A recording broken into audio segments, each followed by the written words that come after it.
How you doing, family? Hey, this is Fig. Welcome again to another edition of Fig's Inspirational Moments. And as always, thank you for taking the time to visit my channel. My friends, today I got a wonderful story, a very powerful story that I want to share with you. And this story was first shared by the late Dr. Wayne Dyer, who was a great spiritual teacher. I'm going to go right into the story because this story is so powerful. This story has, there was an old woman who lived next to this big, huge mountain. And every day she would leave her home and go out to the bottom of this big, huge mountain. And she would sit out there and look out over this small stream.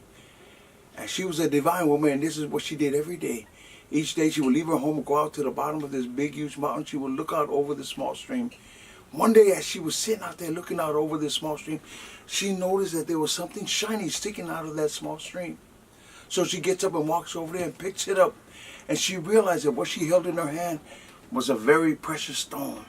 So she walks back, put the precious stone in her bag, and sits there. And as she's sitting there, a traveler comes by and says to her, "Excuse me." She says, "Yes."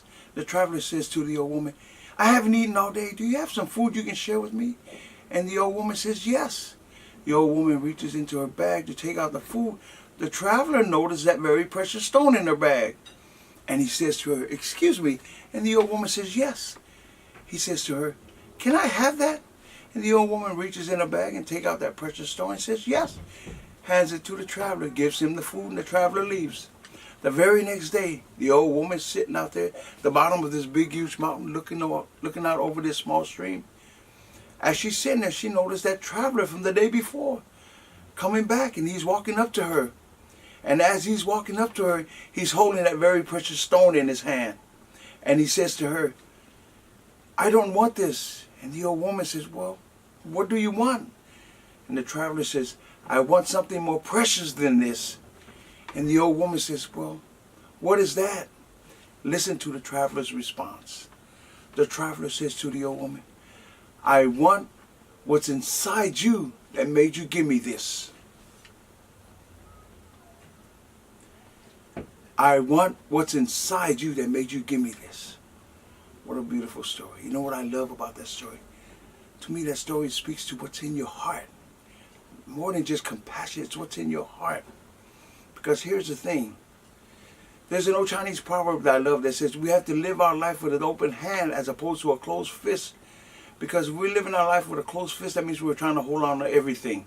And at the end of the day, my friends, we wind up with nothing. But if we live our life with an open hand, whether we're sharing, if you're blessed with finances, we're sharing our finances. If you're blessed with knowledge and you're sharing your knowledge, whatever that may be, and you live with your life with an open hand and you're willing to share whatever it is that you have, man, that gives your life deep meaning. So my friends, there's an old quote that I also love. It says, "At the end of the day, when our time comes, at the end of our days, that the world and the people will remember us more for what we gave than for what we took." My friends, it's the holiday season. Merry Christmas and Happy New Year. And as always, say yes to your dreams and no to your fears, and be grateful for all that you have. Until next time, my friends, God bless and thank you.